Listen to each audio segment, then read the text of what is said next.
अस्सलामुअलैकुम, कैसे हैं आप। चलिए आज हम सबक पढ़ते हैं अपना। कल हमने कौन सा सबक पढ़ा था? बे की बात क्या थी? बे।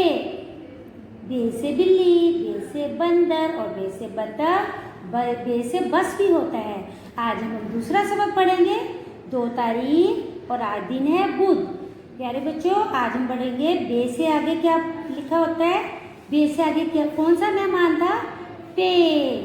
बे से आगे कौन सा मेहमान था? पे। और पे के नुक्ते कितने होते हैं? जरा गौर से देखिए, 3। शाबाश। पे की आज हम लिखाई और पढ़ाई करेंगे। पे से पांडा और पे से पतंग। पे की लिखाई है और पे से क्या है? पाँव। पे से पंखा। प्यारे बच्चों, पे को आपने इसकी आवाज़ और इसकी पढ़ाई और इसकी लिखाई भी करनी है। आपने इसको 3 बार लिखना और 3 बार इसकी पढ़ाई भी करनी है। ओके, अल्लाह हाफिज़।